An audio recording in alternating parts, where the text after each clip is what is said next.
Shalom, shalom. Brother Dunal back again, man, on this lovely Friday. Um, Coming off of thinking about it Thursday, man, getting into just relationships, man, all types of relationships. We kind of honed in on the marriage relationship between a husband and a wife, right? Today's lesson, it's gonna be another good one, man, but it's gonna be more so just about friendship in general, right?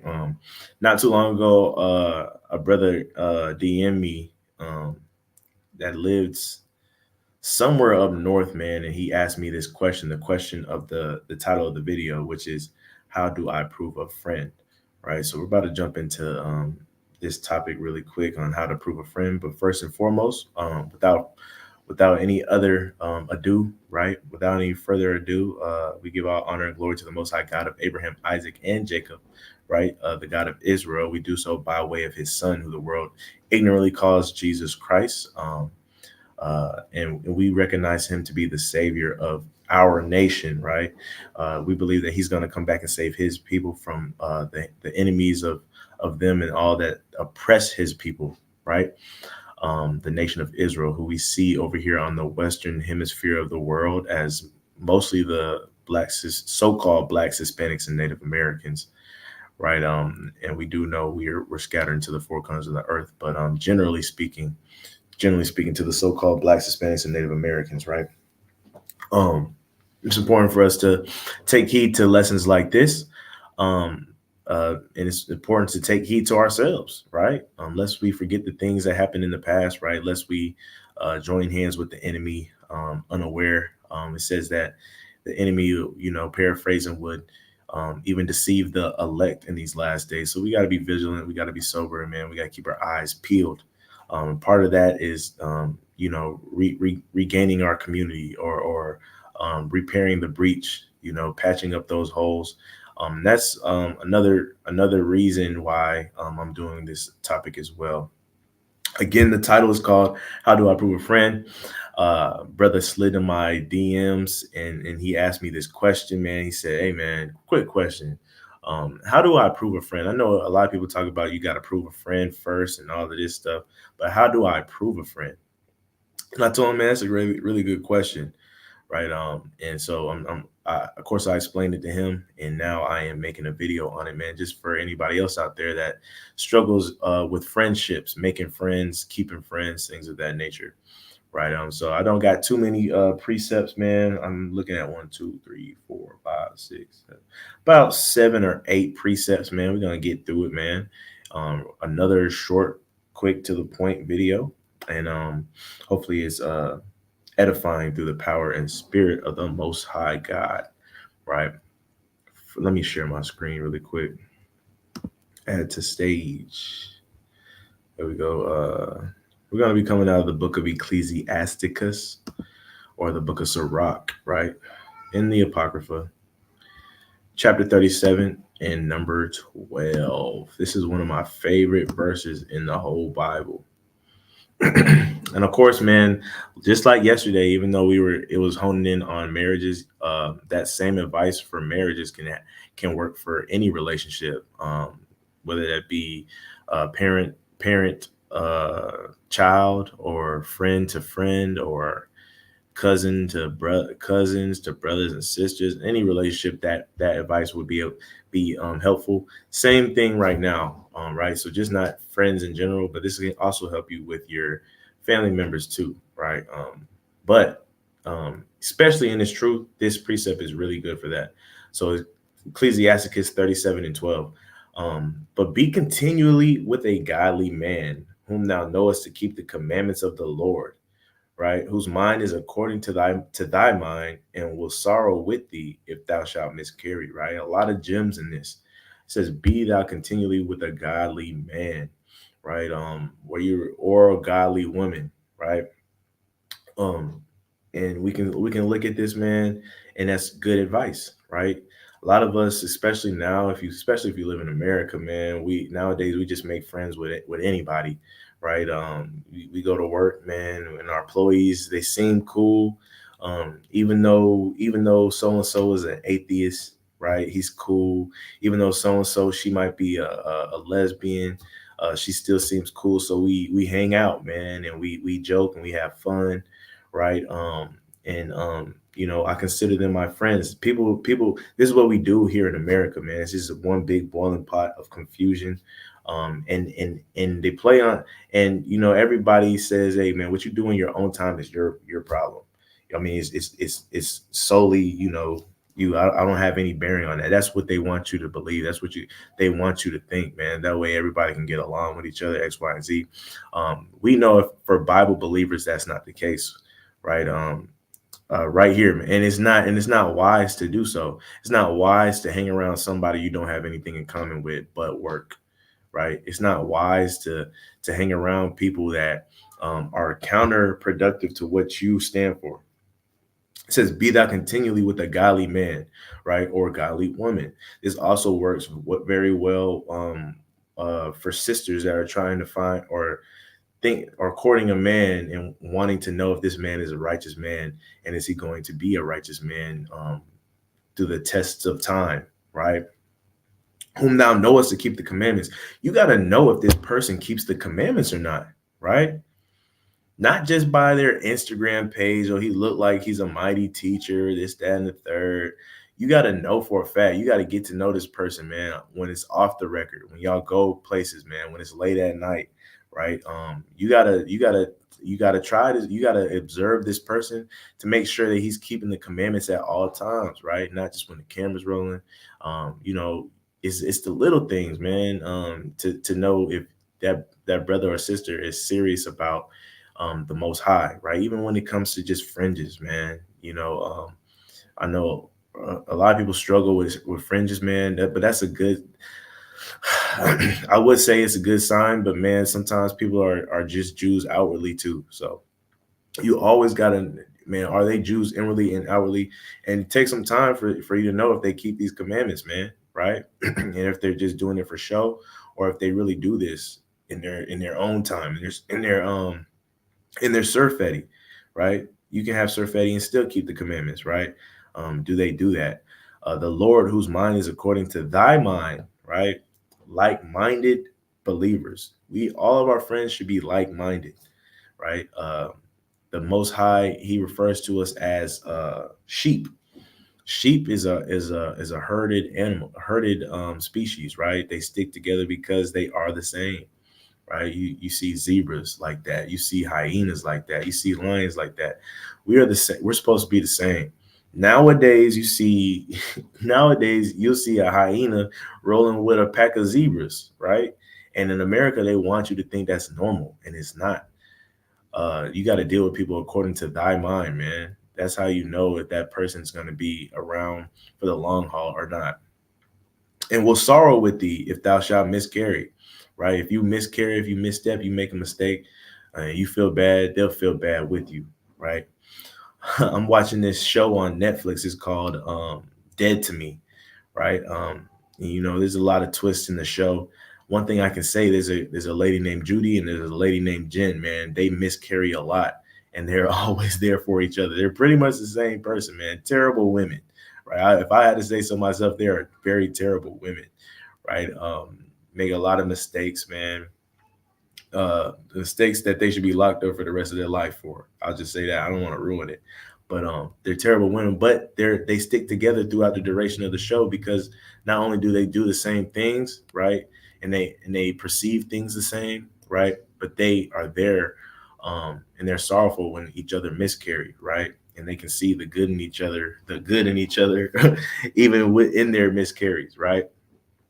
But Con, man, I really like that verse, man. If you haven't seen it before, man, make sure you jot that down. We're gonna go move on. We're gonna go to let's go stay in the book of Sirach, and we're gonna go to chapter 6. Chapter 6, and we're gonna start at 7.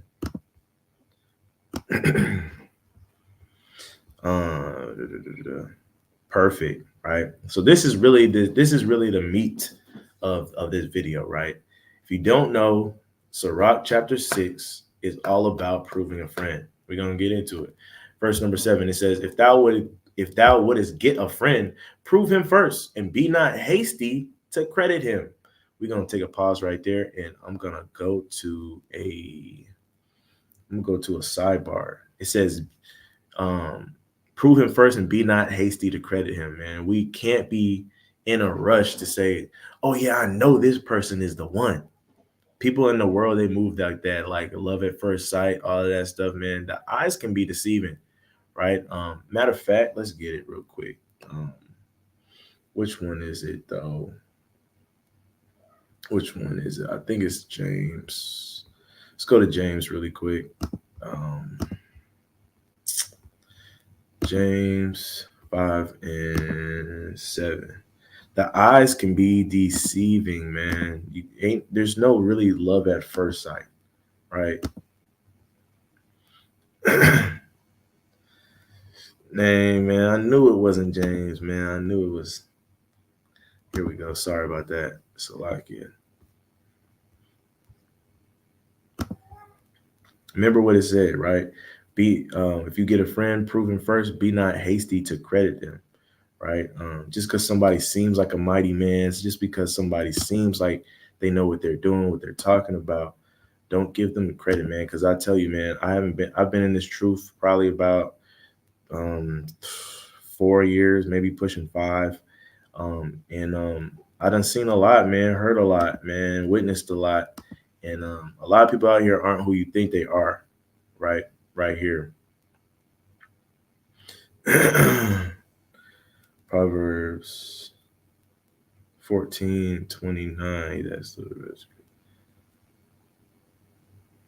Dang, man, that's not what I wanted.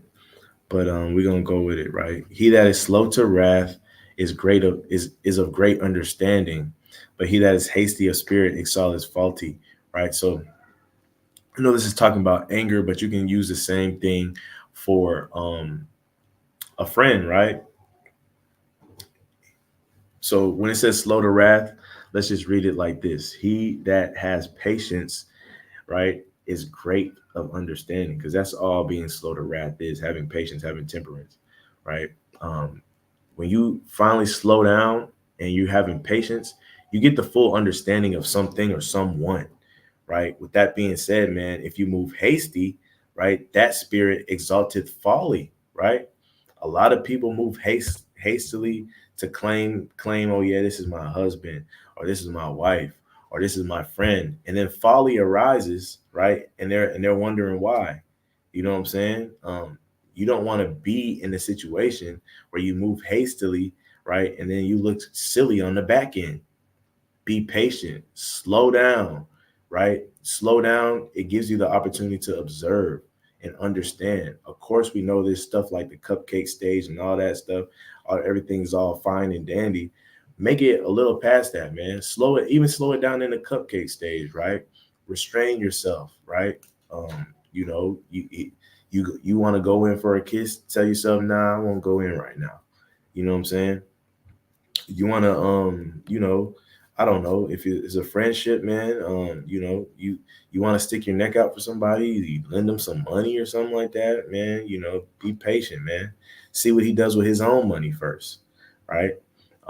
Get the full understanding. Don't be hasty, right? Let's go to back to Sirach chapter 6, right? Let's see if it'll let me. Nope, I gotta go down here. Slack it. Alrighty. We're going to go back to the book of Sirach, chapter 6, right? And we're going to pick back up at verse number 8, right? 6 and 8.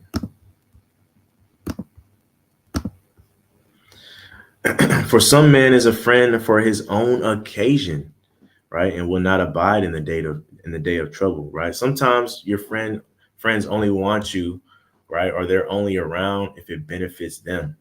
When it comes to a day of trouble, they're nowhere to be found. What does this look like, right? True story, right? I know a guy, and he man, he left his house in the wee hours of the night to go help a brother move into his house, right? Give him an extra hand, they moved in refrigerators and all of that good stuff, right?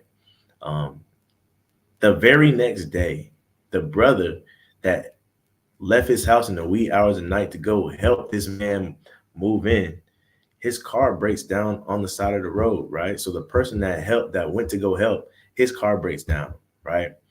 When the guy reached out, the man, he reached out to us, right, to see who could come help him with his car on the side of the road.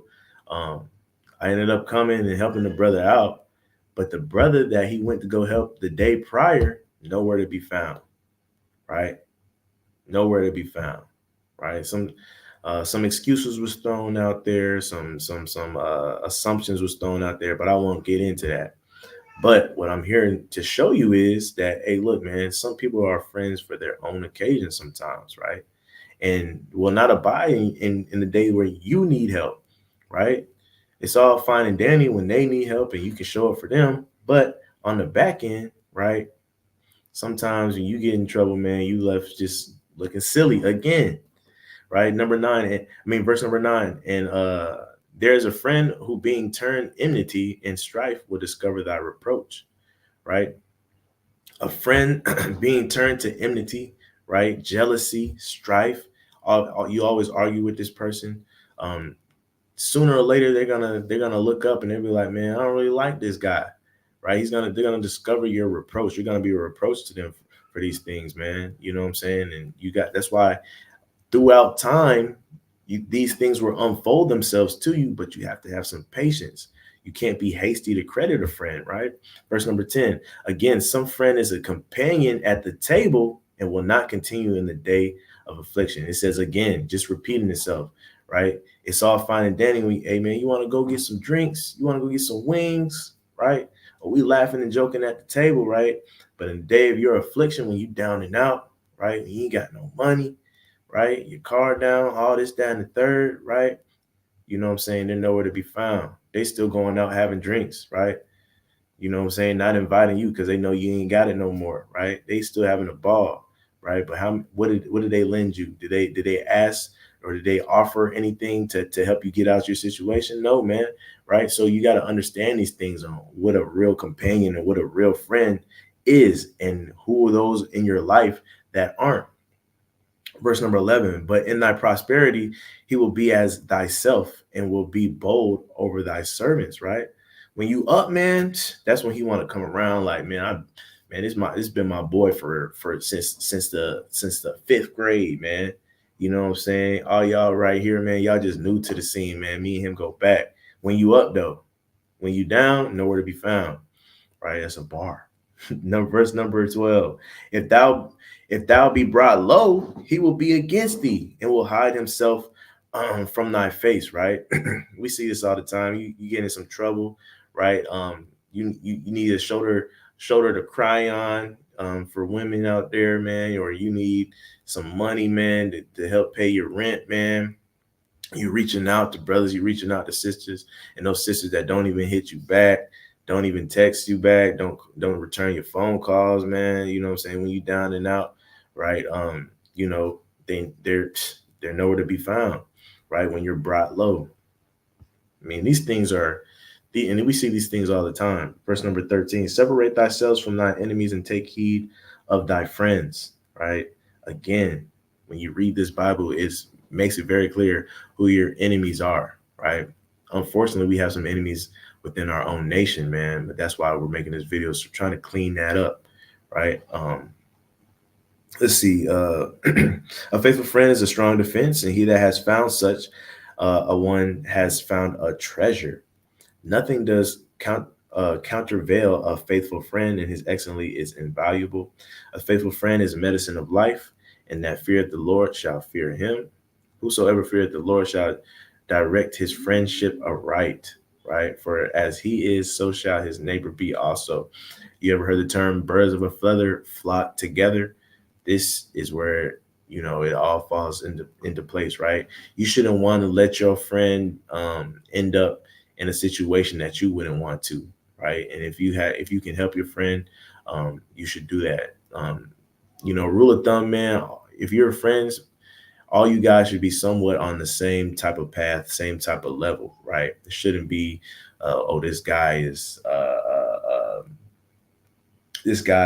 homeless, and this guy living in a 6 bedroom house, right? That just doesn't make sense. There's a misconnection. Somebody's not a real friend there, right? I'm not even saying that the rich person, hasn't, offered to help or, being companion, but somewhere or another the wires got crossed, man. Because if you were wise enough, and you made it to this level where you can buy a big house and have all this excess money, why is your friend homeless, man? Give him some. Are you giving him advice, right? Are you there for him? Like, and is your friends, is the friends that's homeless, is he susceptible? Sometimes it's an inner thing too. Is he susceptible to help, right? Or is he in his pride, right? Sometimes we can be in ourselves, man, and we can, um, you know, when we do have a true friend, we can kind of, throw them in the trash in our mind, man, because we want to do everything on our own. We can't be that way either, man. And a lot of us fall victim to that. Sometimes I do as well. Sometimes, like the brothers say, man, some brothers like to suffer in silence, and we can't do that, man. Right? We're friends. We're supposed to help each other, man. Two is better than one, right? Y'all know the rest. Let's go to the next verse real quick, right? Um, where I want to go. Let's go to Second Corinthians. Um, yeah, let's go to Second Corinthians 6:14.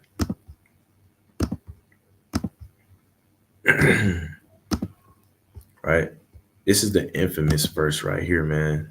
I think we all know this one. 2 Corinthians 6:14. Be ye not unequally yoked together with unbelievers. For what fellowship has righteousness with unrighteousness, and what communion has light with darkness, man? This can even stand true even with believers, right? We know sometimes, man, people just don't click, and that's okay, right? Christ had 12, rolled with 12, right? And those are the ones that he chose to roll with. He didn't roll with everybody. It's just a matter of the fact.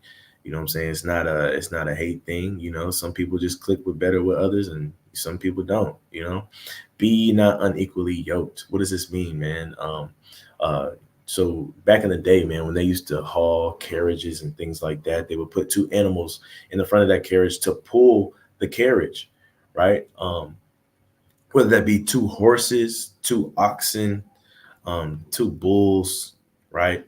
Um, you know, we see these things, man, and when you see them, they're yoked together. They got probably like yokes of iron on them, right, to pull the carriage, or a harness on them to pull the carriage, and that's what it's talking about, being equally yoked. You would be unequally yoked if, say, you had a horse on this side and you had an ox on this side, right?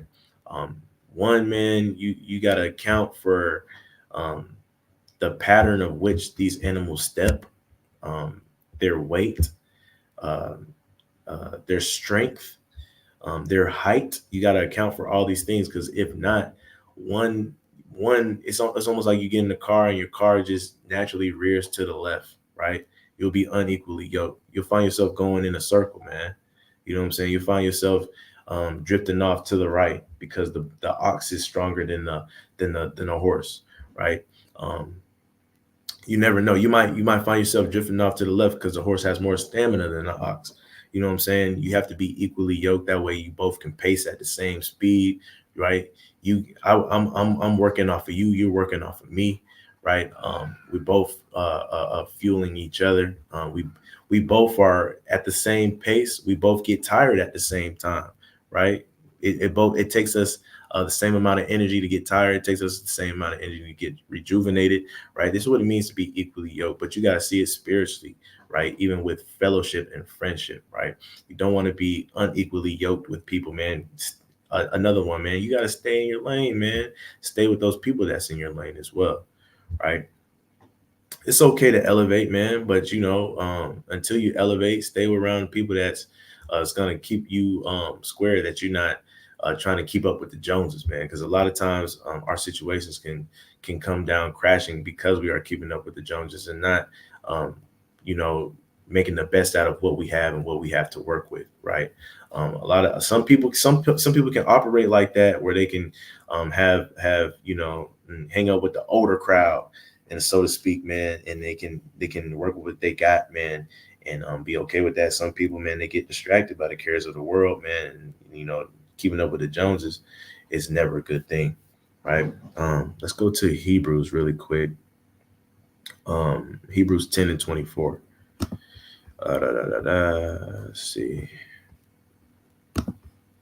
Hebrews chapter 10 and verse 24. Right? And let us consider one another to provoke unto love and to good works. Your friend, man, right? When you're observing your friend, does he provoke you to love, right? Which is to keep the commandments and to do good works, right? Does he if you guys ever are out and about, man, does he kind of provoke you to do charity, right? Does he lets you know when you don't got your fringes on? Hey man, where your fringes on? You left them at the house, man. We got to keep them things honest, man, right? Um does he provoke you to love and to good works? Does he provoke you to keep the fruits of the spirit, right? Love, joy, peace, right? Long suffering. Does he promote, or she, right? Do they provoke you to love and to do good works, or are they provoking you to go celebrate Halloween? Are they provoking you to, hey man, come over to this Christmas party? I know you don't celebrate it, man, but come over to this Christmas party, right? Are they provoking you to do things that are counterproductive to your faith, right? So make sure that person, through your observance, is provoking you to good works, man. A lot of times that's a telltale sign. We say red flags all the time. That's a green flag when you out and about and somebody is provoking you to do something good, man. Right? That's a green flag. That, hey, man, this guy might be all right, right? Or girl. Let's go to Proverbs 27 and 9, right? And we're almost done here. Where we at? Proverbs 27 and verse number 9. This is the one I was looking for earlier, man, when we went to Proverbs. So right here. Ointment and perfume rejoices the heart. So does the sweetness of a man's friend by hearty counsel, right? So, man, we were talking about don't be hasty to credit a friend, because that ointment, that perfume, man, how they look, right? How they smell, right? Their aura, man, their vibes when you see them out and about with their friends and stuff like that. All that stuff rejoice the heart. You might think, hey man, and your heart is your mind. Don't get it twisted. Your heart is your mind. So you might take these things. Your heart might be like, yeah, man. But what is the heart also, man? It's deceitful above all things, man. So we can't let that ointment, that perfume, cloud our judgment. We gotta endure to the end. We gotta test this out, right? It says, so does the sweetness of a man's friend by hearty counsel, right? So what also should rejoice your mind is your friend giving you counsel, even if this counsel you don't want to hear, right? You know what I'm saying? Is it wisdom? Is it coming from the Bible when he gives you this counsel, right? Or is he giving you counsel to destroy your life, right? And a lot of times we don't understand if it's counsel to destroy our lives until it's too late, right? We get that counsel, right? And we operate off of that counsel. We make a decision and it destroys our life. And we end up going through tribulation and hell, right? Hey, trust me, man. Right now, I know people. I can rattle them off that listen to bad counsel from a brother, right? Who they call a friend, and they end up ruining their life. You know what I'm saying? It says, "Thy friend and thy father's friend forsake not, neither go into to thy brother's house in the day of calamity. For better is a neighbor that is near than a brother far off." Right, man. Don't forsake a good friend, man, with good counsel. Don't forsake your father's friend, because if your father has friends, man, right? Your father's friends, they should look out for you too, man, and listen to them, man, because they got that good counsel too. A lot of that will just be building on top of what your father has been telling you, right? Let's see here. We got two more precepts, man. We're gonna wrap this up. Watch this. This is the book of First Thessalonians. Oh man. First Thessalonians 5 and 21. right? 1 Thessalonians 5:21. Prove all things, hold fast that which is good, right? Prove all things, especially friends. And then once you find a friend, once you endure that time, had that patience to observe and all of that, man, hold fast that which is good. When you find out that person is a good friend, hold fast. What does that mean? Right? One, once you've been patient and you've tested this friend out and you know that he's you a good guy or a good friend, man. Um, Now is the time to make haste to cleave to this friend, man. You don't want him to get away, man. You know what I'm saying? Check up on now. You treat him nice. Now you treat her nice. You know what I'm saying? Because this person is good. You want to hold fast to him, right? Not only do you want to hold fast to him, man. Hey, man. You want to cleave unto this person, man. You want to wear out their doorsteps, man. You want to be there for that person, right? And this is a time where you can kind of, be hasty. You know what I'm saying? Once you actually found out that this person is a good person. Um, let's see. Last verse, man. Proverbs. And this is why you hold fast to which is good. And this is why you prove all things, right? This last verse. Let's go to Proverbs 27. And let's see. Proverbs 27 and 17. The classic. This is why you prove a friend and you hold fast to that friend when you find one, right? Because when you find a good friend, it says iron sharpens iron. So a man sharpens the countenance of his friend, right? When you finally get a good friend, man, you become a better person, right? Same thing. If you finally found a good spouse, you become a better person. Every day you grow, right? In all aspects of life, spiritually, right? Physically, right? Your friends should be, hey man, even health wise, physically, man. We need these things spiritually, physically, financially, all these things, man. You should be sharpening each other, right? It takes two to tango, right? So when you're sharpening each other, man, sometimes you might get cut, right? You messing with them sharp blades, man, and you're going and you're sharpening them, man. Sometimes you might miss that. You might get cut, right? But it's important that you move past that and you understand that you guys are not meant there. You guys weren't meaning to hurt each other, right? And at the end of the day, once that heals, that skin will be tougher, right? And you can move forward. But still, man, in all aspects of life, man, once you find that good friend, you guys should be elevating, right? Take out the pride, use wisdom, take heed to those that are close to you because they do mean you good. Once you find somebody that's a good friend, they do mean you good. Take advantage of that, right? Sometimes, man, we were talking about this the other day with two of the brothers that I know, right? And we are saying, man, I remember when we used to be hard headed, we didn't listen, man. Now, man, you kind of slow things up, man. If somebody's trying to tell you something, man, you kind of listen, man. You listen, you wait in your mind, man. You weigh it out, right? You have some patience, man. And if it makes sense, you commend that person, right? And you might add on to it, like the Bible say, right? Don't be so hasty to cut somebody off and say, nah, man, that's not it, right? Think about what somebody's trying to tell you and think about, right, if that advice is best for your situation, right? Always observe wisdom. Never dismiss somebody too early. Even if you gotta sit on it for a day, man. Even if you gotta say, man, I might have to think about that. I don't know. I might have to think about that some more, right? Don't ever be so hasty or prideful to dismiss somebody that you call your friend, man, because they mean you the best, right? Um, but man, we have to prove our friends. We have to prove everybody that's really in our life, to be honest, man. And that's just being prudent. That's just being wisdom, because we don't want what folly to arise and to exalt out of our situationships and our friendships, right? And the Most High has put the wisdom in this book and the wisdom in us to have discernment to avoid that stuff, right? We just have to be patient, be not hasty to credit a friend, and we got to prove them first. This has been another video, man. Hope this was edifying. If you got any questions, don't hesitate to DM me or the brothers or our page on Instagram, The Hopeful Election. We'll get back to you, man. And if you want to see us do a video on something, let us know. But with that being said, I'm Brother Donald, giving all honor and glory to the Most High God of Abraham, Isaac, and Jacob.